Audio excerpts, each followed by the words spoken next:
안녕하십니까. 이번 강의는 M&A를 위한 법률 전략입니다. 우선 M&A 관련 법률 규정을 살펴보고요. M&A 관련해서 빠지지 않는 요소가 있죠. 세무 문제입니다. 그리고 M&A의 공시 규정을 주로 살펴보도록 하겠습니다. M&A 관련한 법률 규정은요, 다양합니다.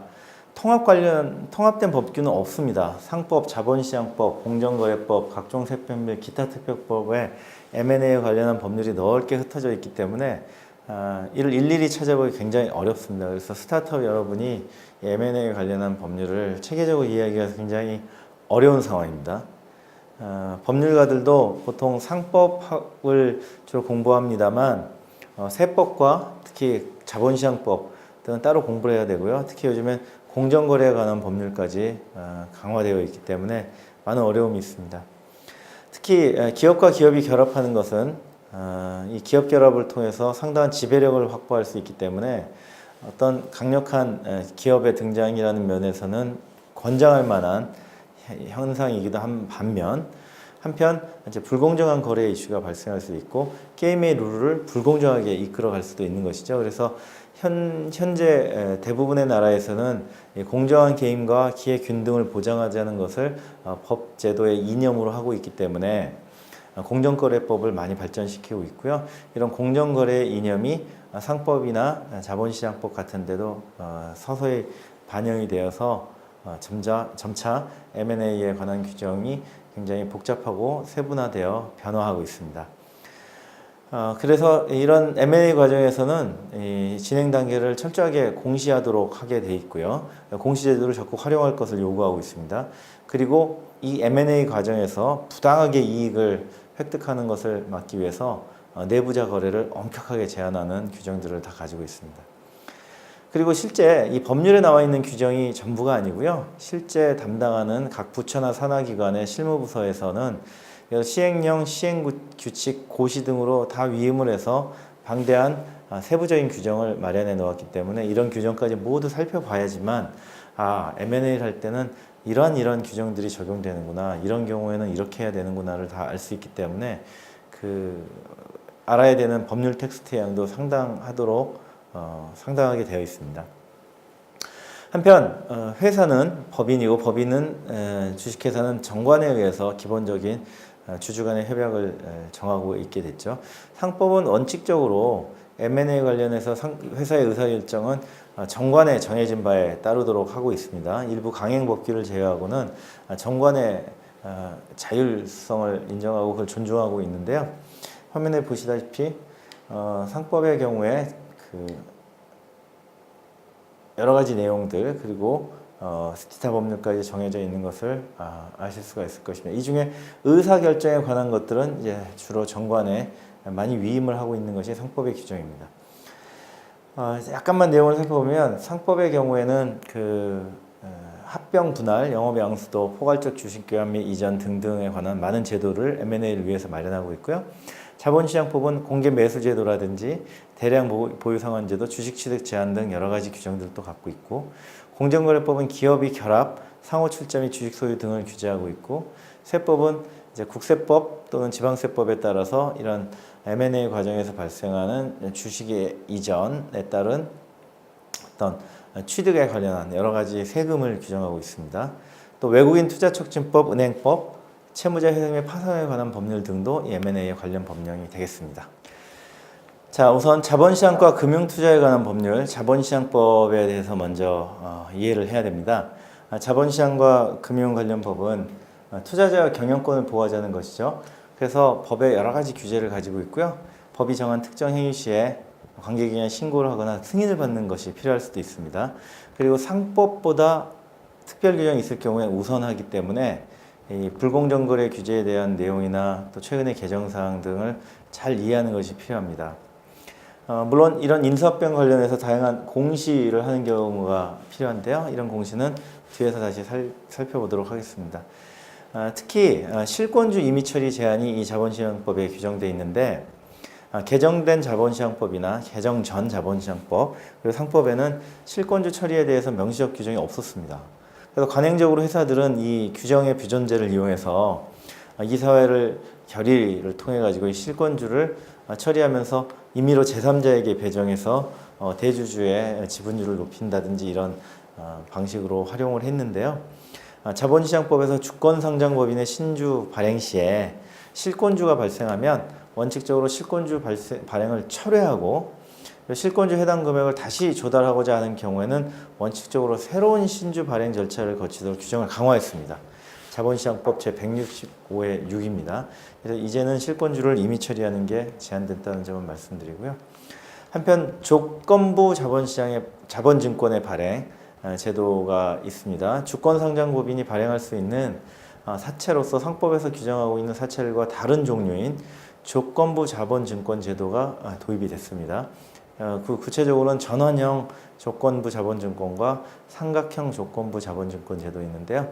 이 제도를 잘 활용하면 전환형과 삼각형별로 각각 다양한 경우에 회사의 자본을 효율적으로 조달할 수 있는 제도가 되기 때문에 상법에서의 사채와 다른 유형으로서 상당히 유용하다고 하겠습니다.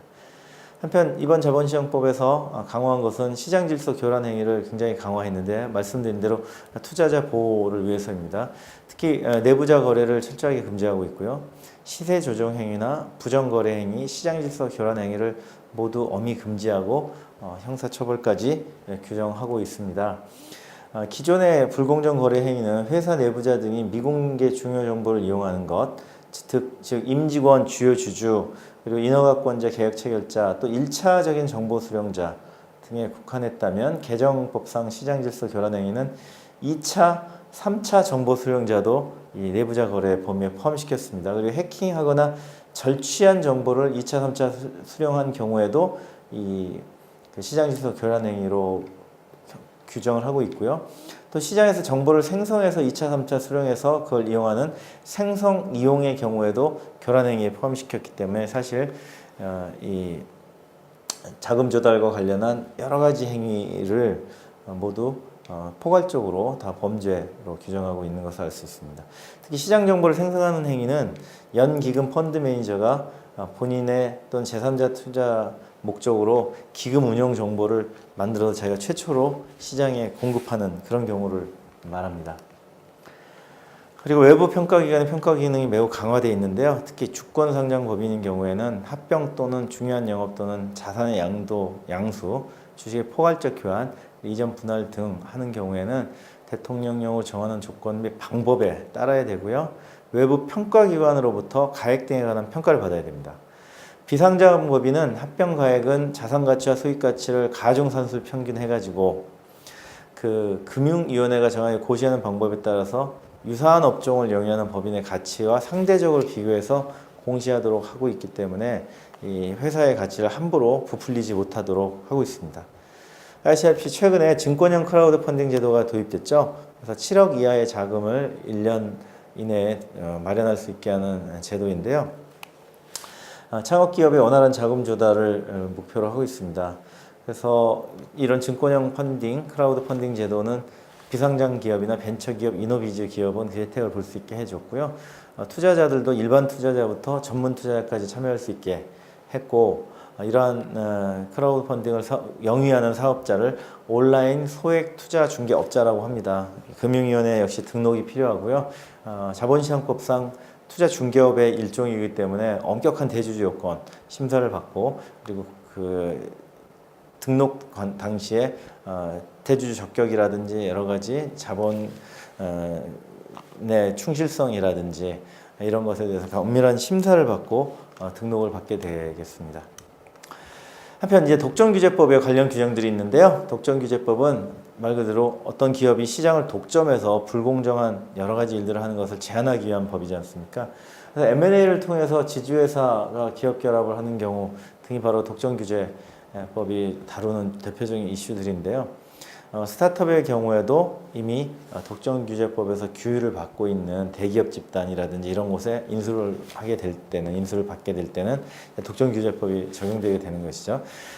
자산총액 또는 매출액이 2천억 원 이상인 회사가 자산총액 또는 매출액 200억 원 이하인 회사에 대해서 기업 결합을 하는 경우에는 합병 등기일로부터 30일 이내에 신고해야 됩니다. 자산총액 또는 매출액이 2조 원 이상인 회사가 합병 당시에 당사 회사에 포함된 경우에는 합병 계약을 체결한 날부터 30일 이내 사전 신고를 해야 됩니다. 이렇게 2조 원 이상이냐 2천억 원 이상이냐에 따라서 사전 신고냐 사후 신고냐가 차이가 있고요. 신고를 하게 되면 당연히 공정거래위원회에 관심의 대상이 되고 여러 가지 관련된 법률을 위반한 것이 없는지 심사를 받게 되겠죠. 이러한 법이 노리는 것은 경제력 집중을 억제해서 시장에 공정한 경쟁이 유효한 경쟁이 계속 존속하게 하는 것입니다. 그래서 이런 공정거래법에서는 일단 지주회사 행위를 제한하고 있고요. 상호 출자 제한 기업 집단의 지주회사 설립도 제한하고 있고 신규 순환 출자의 금지 등도 모두 규정하고 있습니다. 그래서 이러한 대기업에 인수되는 경우에는 이러한 독점규제법 위반이 발생하지 않도록 정해진 절차를 제대로 밟아야 하겠습니다. 한편 이러한 기업 간의 인수와 합병을 주로 다루는 기본법은 바로 상법인데요.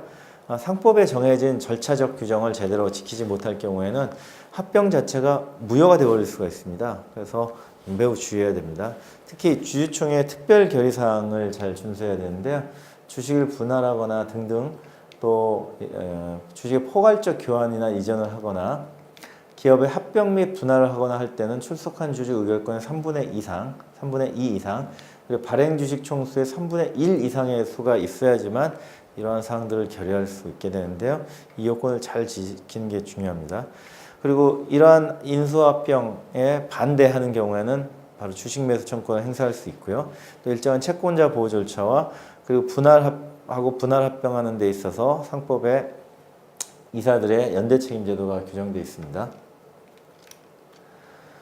그리고 원샷법이라고 기업 활력 제고를 위한 특별법이 또 이 M&A와 관련한 규정을 가지고 있는데요. 기업이 신산업에 쉽게 진출할 수 있게 하기 위해서 또 원활하게 사업 재편 활동을 할 수 있게 하기 위해서 그런 연구개발, 설비 투자 등 기업의 혁신 활동을 지원하기 위한 법으로 소위 원샷법이라고 말하고 있습니다. 그래서 사업 재편을 지원하는 제도와 기업 애로를 해소하는 제도로 구성되어 있기 때문에 이런 사업 재편에 수반되는 여러 가지 자금 조달이나 이런 재편 활동을 지원할 수 있는 많은 좋은 규정들이 있기 때문에 잘 활용하면 좋은데 다만 2019년 8월 13일까지만 적용된 한시법이라서 지금 남은 기간이 얼마 남지 않았습니다. 그래서 간단히 설명은 좀 생략하도록 하겠습니다.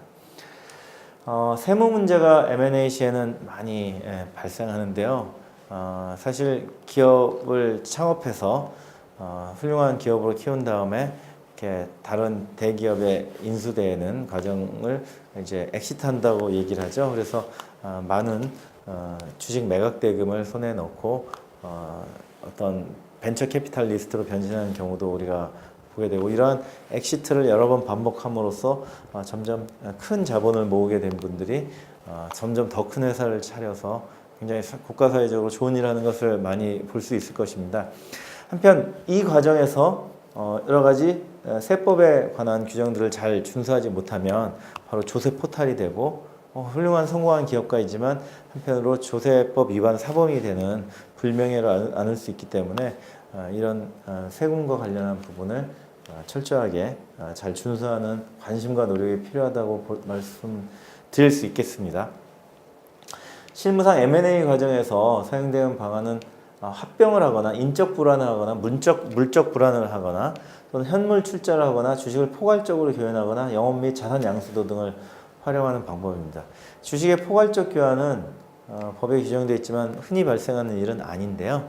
최근에 올해 초 2017년 초에 SK텔레콤이 자회사인 SK커뮤니케이션스와 주식을 포괄적으로 교환함으로써 그 SK커뮤니케이션즈의 주식 100%를 취득해서 완전 자회사로 만든 사례가 대표적입니다.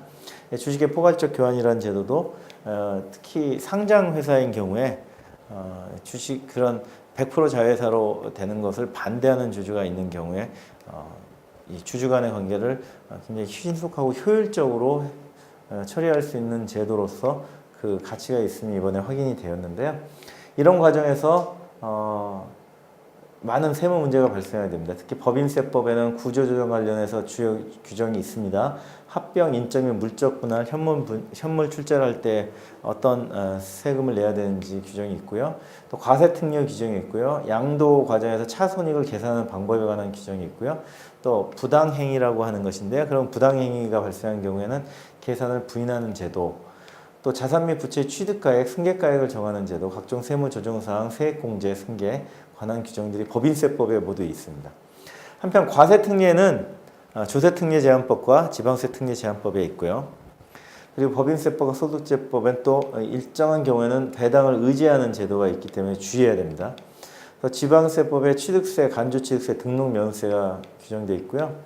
부가가치세법은 포괄적 사업 양수도를 판단하는 기준과 폐업신고 규정 등, 또 증권거래세법은 증권거래세 기준, 상증법이라고 하는 상속세 및 증여세법은 시가를 판단하는 기준, 그리고 일감 몰아주기나 각종 증여 의제를 관련한 규제 등이 여기에 다 포함되어 있습니다. 한편 합병 과세 체계를 먼저 살펴볼까요?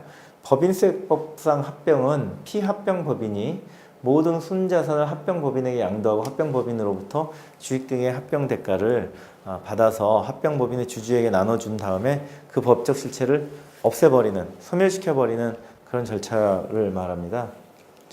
결국 합병을 통해서 피합병법인의 주주들은 모두 구주를 반납하게 되고요. 그리고 부당행위 계산 부인이나 의제배당, 간주취득세 등을 받으면서 자신들은 그 대가를 받고 주식이 모두 없어져 버리는 그런 관계가 되는 것이죠. 그래서 피합병법인과 합병법인 그리고 피합병법인의 주주가 주로 중요한 법적 이슈가 발생할 문제가 되는데요. 이런 주체별로 발생 가능한 과세 문제는 피합병법인은 양도 차익에 대한 법인세가 과세되고요. 그리고 주식 양도에 따른 증권거래세가 과세되고요. 그리고 합병법인은 합병 매수 차손익에 대한 손금과 입금이 산입되게 되고요. 시가승계나 취득세 과세물건에 대한 취득세, 그리고 증자를 하게 되므로 증자 등록세, 중과세 이런 것들이 발생하게 됩니다. 피합병법인의 주주는 의제 배당을 받게 되기 때문에 그 배당 소득에 대해서 과세를 하게 되고요. 또 일정한 요건이 있는 경우에는 그 간주 취득세라는 것을 받게 되게 되겠습니다. 일반적으로 이런 비적격 합병의 경우에 발생하는 이슈들이었고요. 적격 합병의 경우에는 양도 차익이 없고 증권거래세가 비과세되는 등 약간의 차이점이 있게 됩니다. 합병 단계별로 이슈들을 보면요. 합병 이전 단계에는 합병 비율이 공정한 것인지가 가장 큰 문제가 됩니다. 공정하지 않은 합병 비율을 적용할 경우에는 적격 합병으로 적용되지가 않습니다.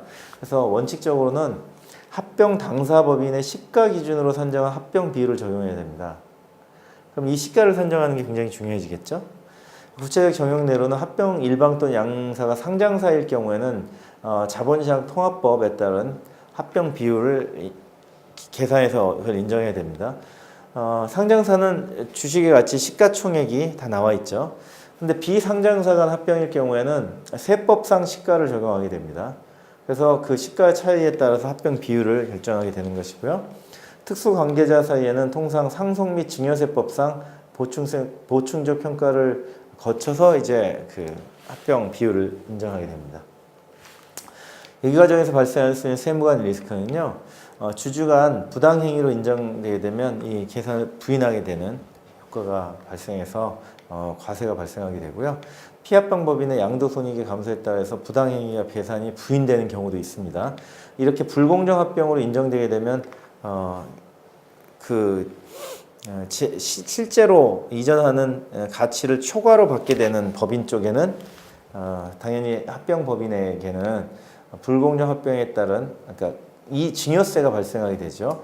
그리고 적격 합병 요건이 불충족됨으로써 그 법인세법에 따른 여러 가지 불이익한 조항이 적용되게 됩니다. 그래서 상증세법에 따라 합병 비율을 적용할 경우에는 그러면 모든 리스크가 제거되느냐 라는 질문이 있을 수 있는데요. 세법상 시가 적용으로 상법이나 형법상 리스크가 모두 제거되는 것은 아니라는 것이 일반적인 견해입니다. 그래서 상증세법을 따랐다 할지라도 실제 혹시 형법상 업무상 배임 이슈가 발생하는지 문제가 발생할 수 있습니다.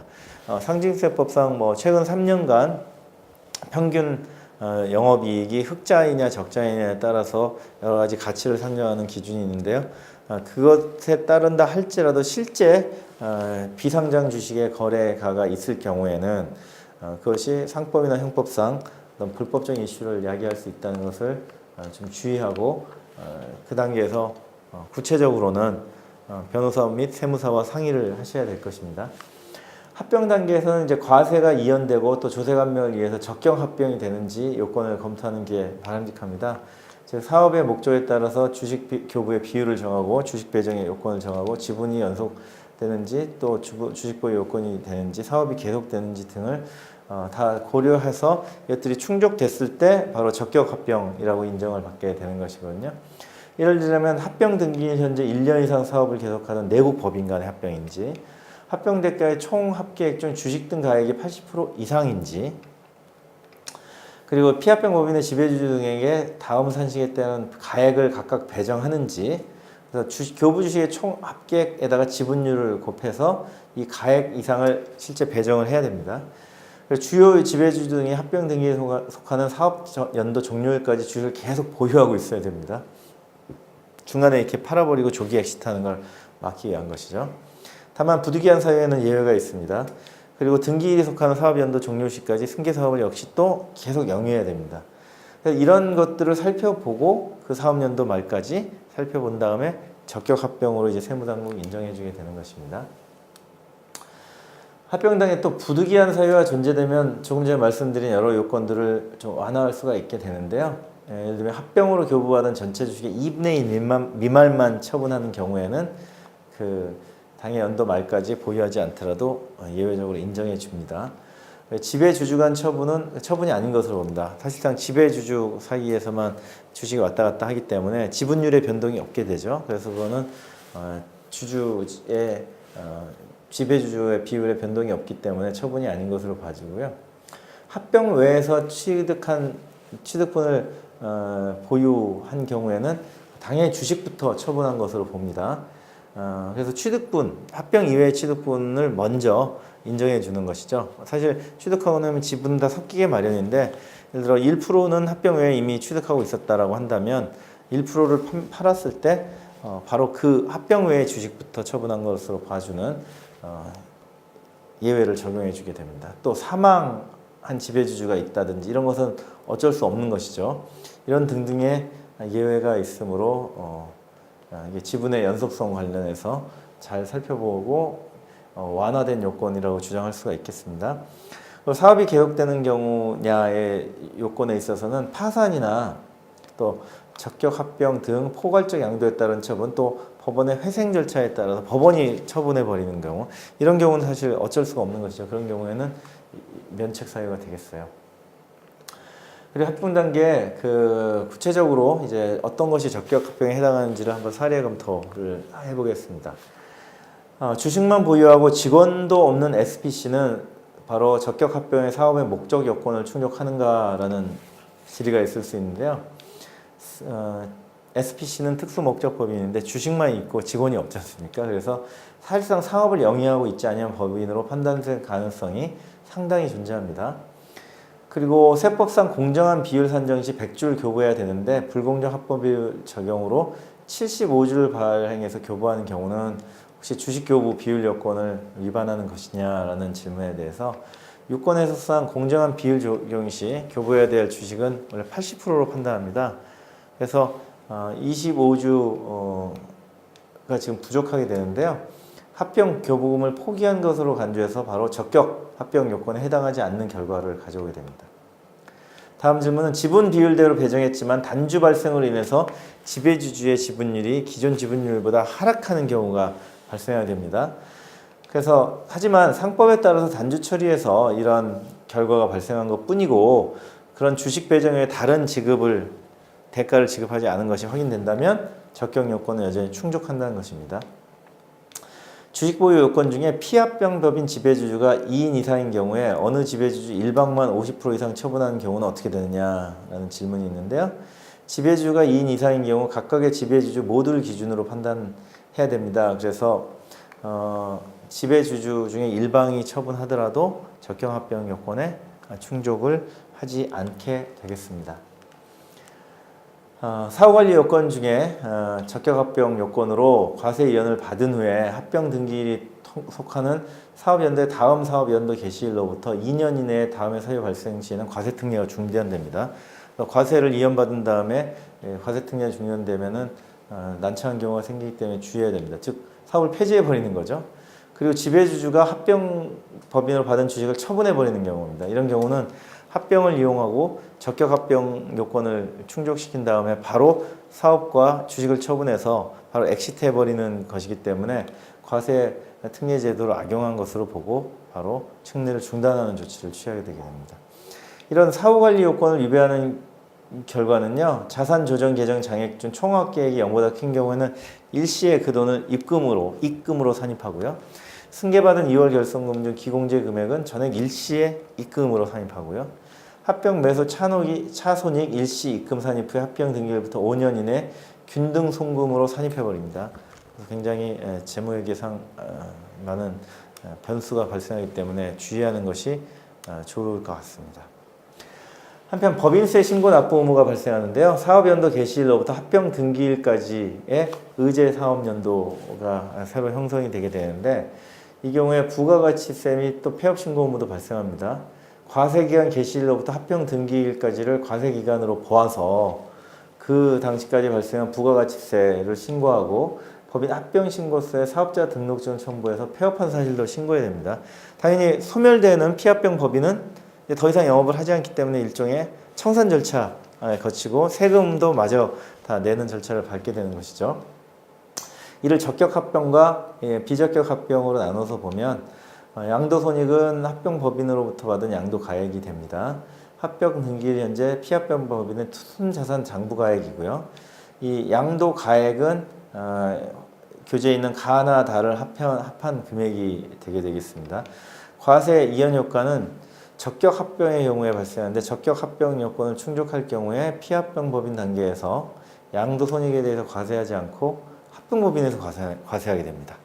그래서 과세를 이연해 주는 거죠. 그래서 피합병 법인 단계에서 과세가 면제되는 효과가 있기 때문에 굉장히 유리한 상황이고 자산 조정 계정을 설정해서 이런 효과를 부여하게 됩니다. 적격합병의 경우에 양도가액은 합병 등기일 현재 순자산 장부가액으로 할 수 있고요. 여러 가지 요건을 모두 충족한 적격합병이기 때문에 양도손익은 0으로 간주되게 되는 효과가 있음이 주요합니다. 피합병 법인 자산이 합병 등기일 현재 시가로 자산 부채를 취득하는 효과를 합병 법인이 누리게 되는데요. 만약에 이 적격합병 요건을 충족한 경우에 피합병 법인 자산의 순자산 장부가액을 취득가액으로 하는 것이 가능해집니다. 그래서 합병으로 인해서 부동산 등을 취득하는 경우에 취득세 중 85%가 감면되게 됩니다. 합병으로 인한 것을 거래에 의한 것처럼 해서 취득세를 부여하는 것은 좀 부당하다고 보고 이 감면을 규정하고 있는 것이죠.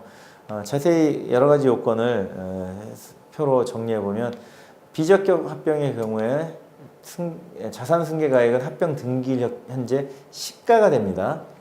자산 조정 계정 설정은 해당 사항이 없게 되고요. 조정 계정 추인도 해당 사항이 없게 되고요.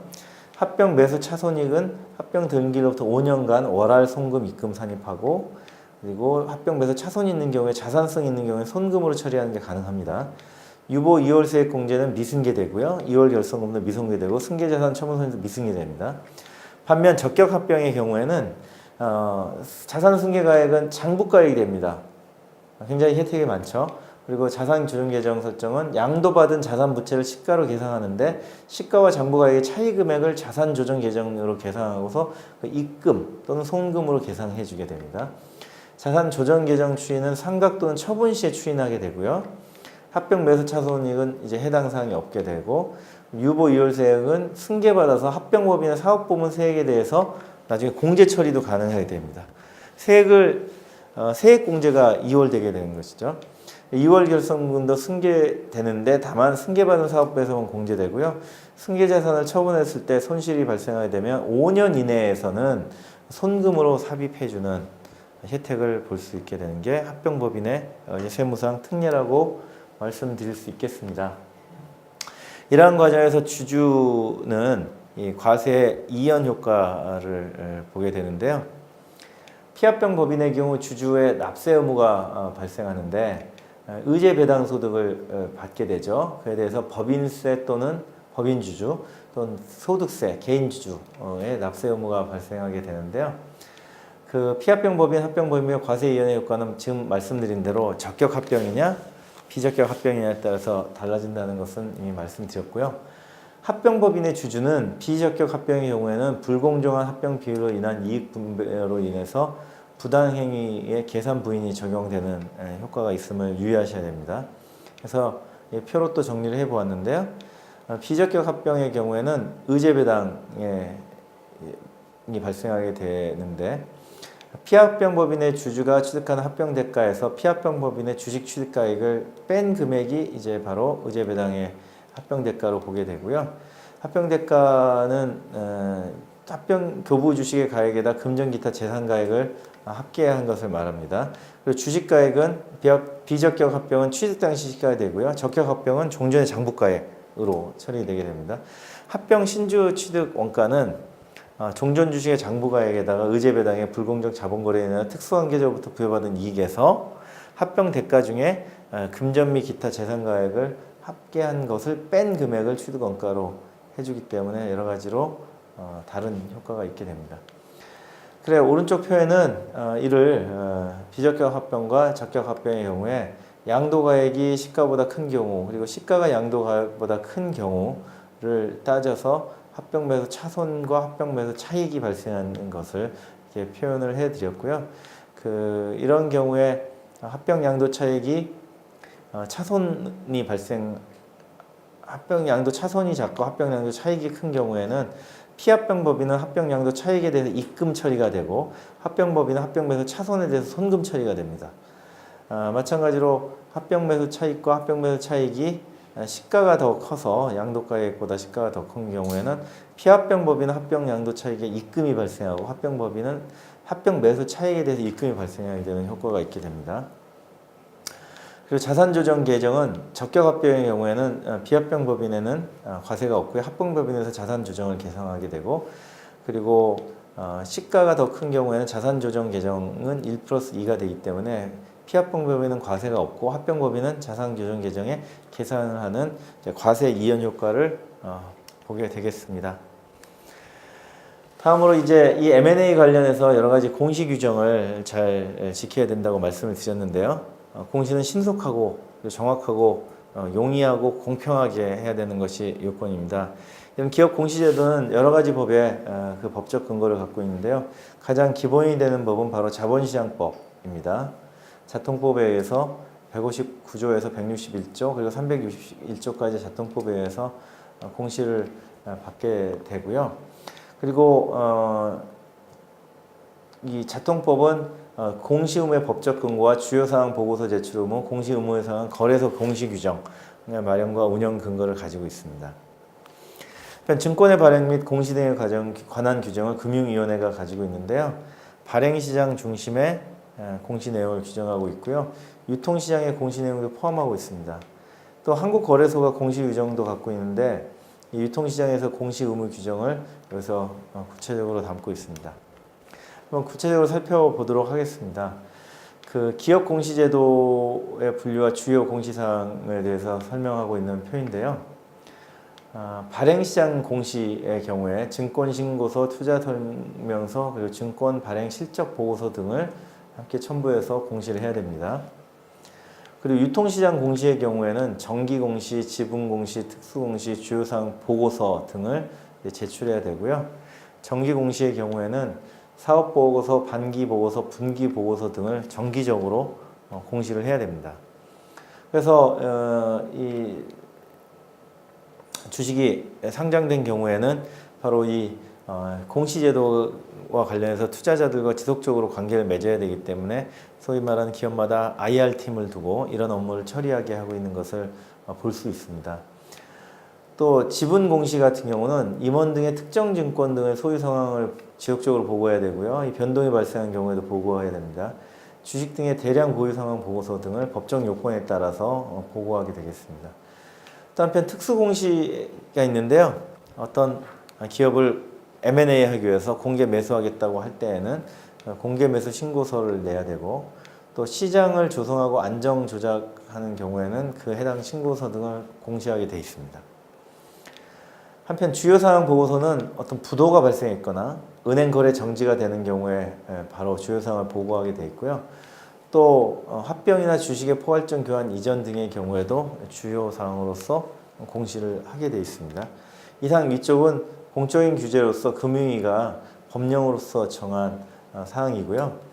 아래쪽에 수시공시와 공정공시는 바로 거래소에서 자율규제로서 요구하고 있는 사항인데요. 수시공시는 주요 경영사항의 신고를 수시로 공시하는 것, 당일 또는 이일에 공시하게 됩니다. 그리고 지배회사의 종속회사에 대해서 공시, 지주회사의 자회사에 대한 공시 등을 모두 자율규제로서 처리하고 있습니다. 증권시장에서 이제 발행시장에서 공시하는 제도를 좀 더 살펴보겠는데요. 증권신고서 제도와 투자설명서 제도가 있습니다. 증권을 발행할 때 이제 발행시장에 공시하는 것인데요. 발행인은 모집 매출의 내용 및 당해 법인의 내용을 일반 투자자들에게 공시하고, 투자자들은 그 공시 내용을 투자 판단 자료로 활용해서 이제 응모하도록 하는 것이죠. 증권신고서의 제출 여부의 판단 기준은 공모 여부입니다. 모집 매출 또는 전매 기준에서 공모가 되게 되면 바로 증권신고서를 제출하게 되어 있고요. 또 모집가액 또는 매출가액 각각의 합계가 1년 동안 10억 원 이상이 되는 금액 기준으로도 또 증권신고서를 제출하게 되어 있습니다. 이 증권신고서에는 제1부 모집 또는 매출에 관한 사항, 또 2부에는 발행인에 관한 사항이 나눠서 자세하게 규정하도록 규정이 되어 있기 때문에 규정에 맞춰서 신고를 하면 되겠습니다. 한편 투자신고서 제도가 있는데요. 증권의 청약을 권유하고자 하는 경우에 투자자들에게 기업의 내용 및 증권의 발행 요령을 알려주는 제도입니다. 투자자들이 올바른 투자 판단을 할 수 있게 하는 투자 권유 문서입니다. 일종의 백서라고 말씀드릴 수 있는데요. 이 내용에는 예비 투자를 설명하고 또 투자 설명서가 있고 또 간이 투자 설명서로 이렇게 나뉘게 되겠습니다. 자, 이제 유통시장에서 공시하는 것을 좀 자세히 살펴보겠습니다. 말씀드린 대로 정기 공시에는 사업보고서와 분반기 보고서가 있다고 말씀드렸죠. 구분의 경우에 이제 이 M&A와 관련해서 보면 증권상장법인의 경우, 적격합병의 경우 이제 유통시장에서 공시를 하게 되는데요. 합병되면은 이 해산 사유가 발생한 법인 또는 파산한 법인으로 나뉘는 것과 마찬가지인데, 이제 합병이 되기 때문에 상장회사가 상장 폐지 요건에 해당하는 발행인으로서 귀책 사유 없이 이런 해산 사유가 발생하게 된 것이기 때문에 또 증권 모집 매출한 법인과 같이 정기 공시 대상 법인이 되게 됩니다. 그래서 이런 상장 폐지 요건에 해당하는 발행인으로서 이제 금융위의 확인을 받아서 바로 공시를 하게 됩니다. 증권별 소유자 수가 300인 미만인 경우에는 증권별 소유자 수가 500인 이하와 달리 이런 공시를 일부 면제받게 되는데, 다만 300인 미만으로 감소되는 날이 속하는 사업연도의 사업보고서는 제출하게 되어 있습니다. 주요사항 보고서는 사업보고서 제출 대상 법인과 동일하게 사업보고서와 분반기 보고서를 계속적으로 공시하도록 정해져 있습니다. 이런 공시 의무를 위반하게 되면요, 바로 민사 그리고 형벌, 행정 제재를 받게 되는데요. 사업보고서를 허위 기재를 하게 되면 이제 당연히 그로 인한 주주들의 손해에 대한 손해배상 책임을 지게 되겠죠. 그리고 금융위는 이들에게 과징금을 부과하게 됩니다. 그리고 형벌 위반 사항에 대해서 징역형 또는 벌금형에 처해지게 되고요. 그리고 금융위가 다시 행정처분을 할 수가 있는데요. 유가증권의 발행을 제한하고 또 임원은 해임 권고를 하고 그리고 수사기관에 통보하는 등 금융위의 여러 가지 조치사항 등을 받게 됩니다. 거래소도 별도로 또 조치를 할 수가 있는데요. 이런 불성실을 공시한 법인을 지정 공표해서 매매 거래 정지 하루의 처분을 내릴 수가 있게 됩니다. 그리고 일정 기간 내에 이러한 불공정 공시를, 불성실 공시를 지속한 것으로 해당되게 되면 관리 종목으로 지정하고 또 상장 적격성의 실질 심사를 해가지고 상장 폐지, 까지 갈 수 있는 여러 가지 처분을 내릴 수 있는 조치를 또 거래소가 가지고 있습니다. 자, 기업의 인수 관련해서 공시를 하는 것이 바로 공개 매수 신고, 그리고 주식의 대량 보유 상황 보고, 또 의결권 대리행사 권유 제도 등인데요. 자, 주식의 공개 매수 신고서를 제출해야 될 의미는 공개 매수를 오퍼하는 측에 부과되게 됩니다. 그리고 이걸 텐더 오퍼 또는 테이크 오버 비드의 경우라고 할 수 있는데, 이런 경우에 공개 매수 신고서를 내야 됩니다. 공개 매수 신고서를 하고자 하는 자는 제출에 앞서서 이 공개 매수 사항, 관한 사항을 공고를 해야 되고요. 그 다음에 금융위원회와 거래소에 이 신고서를 제출해야 됩니다. 공개 매수자가 이 공개 매수 신고서를 제출한 경우에는 지체 없이 그 사본을 공개 매수할 주식들의 발행인에게 송부해야 되는데요. 이거 역시 위반하게 되면 제재를 받게 됩니다. 그리고 주식 등을 대량 보유하게 되는데 보통 5% 룰이라고 하죠. 5% 이상을 신규 보유하게 되면 주식 대량 보유 상황 보고를 해야 되고요. 변동 보고는 5% 이상 보유한 사람의 주식이 1% 이상 변동됐을 때에는 다시 변동 보고를 해야 됩니다. 그리고 변경 보고를 하게 되는데요. 보유 목적이 변경되는 경우죠. 그리고 보유 주식에 대해서 신탁 계약이나 담보 계약을 체결하거나 그 밖에 주요 계약 내용이 변경하거나 보유 형태가 변경되는 경우에는 주식 보유 변경 보고를 하게 됩니다. 그 보고 사항들은요, 주식을 얼마나 보유하고 있으며 어떤 목적으로 보유하고 있으며 보유 주식 등에 대해서 어떤 계약들이 체결됐는지를 모두 밝혀서 신고를 하게 되겠습니다. 그 합병 등에 따른 공시 제도 중에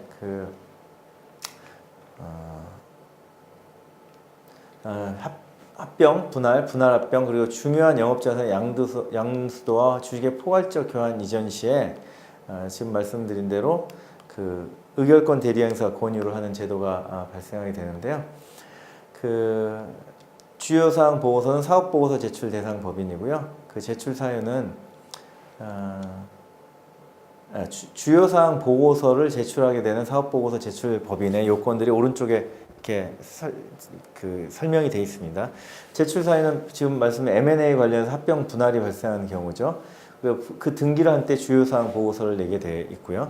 또 주식 교환 방식으로 하는 경우도 마찬가지로 이제 종료를 하게 되면 지체 없이 합병 등 종료 보고서를 내게 되겠습니다. 그리고 별도의 증권 보고서 및 증권 발행 실적 보고서를 제출할 의무도 지게 됩니다. 네, 이상과 같이 M&A 시에 여러 가지 절차와 관련한 법률 그리고 주식 시장에서의 공시와 관련한 제도를 설명드렸습니다.